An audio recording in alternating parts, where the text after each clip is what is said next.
Dosh is the extraction of a fruit, vegetable, or earth-grown commodity from its natural shell, peel, or similar attachment, and is the fifth step in the process of making bread or vegetable dyes for use in the Mishkan.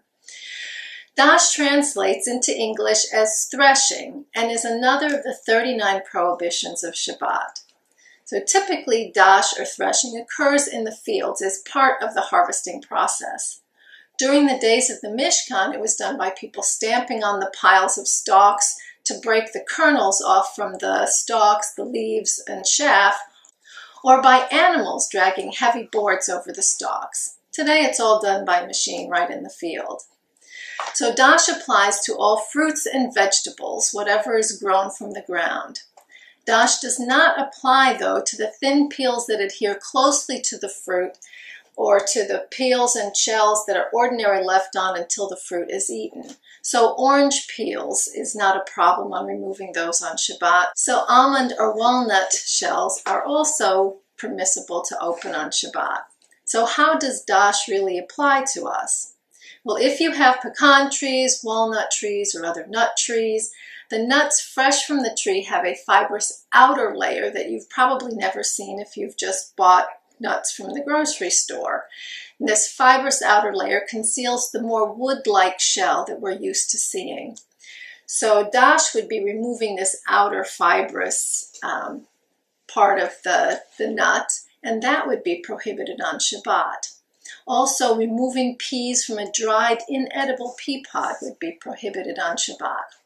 But removing peas from an edible pea pod, such as snow peas, would be perfectly acceptable on Shabbat, since they're edible and it's food. There are subcategories of dosh that have more applications for those of us who are not involved with the direct harvesting of wheat, nuts, and other produce. One tolda, or subcategory, is sechita, which is extracting liquids.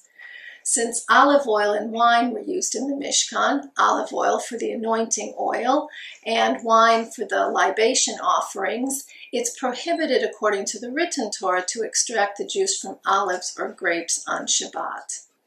Our sages extended this prohibition to the juicing of other fruits on Shabbat as well.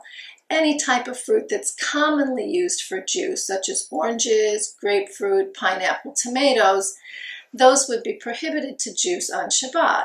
So if it's important to you to have fresh juice on Shabbat, you'll want to squeeze your oranges before Shabbat. Any fruit that is not normally used for juice may be squeezed for juice on Shabbat. The only thing I can really think of is like melons. Now, since lemon juice is used more as a flavoring rather than as juice, I think there are a few people that squeeze lemons to get a nice glass of lemon juice that they're going to drink straight. So lemon juice is used more as a flavoring, so it's permitted to squeeze lemons over solid food for flavoring or even onto sugar to make lemonade. So that concludes this brief review of dosh. As you move forward on your journey, if you've not done so already, I encourage you to partner with a rabbi so that you may have answers to your questions that are specific to your circumstances. And may every Shabbat that you have be more restful and free of worry than the last Shabbat. And keep your eyes on the Torch website for more journeys.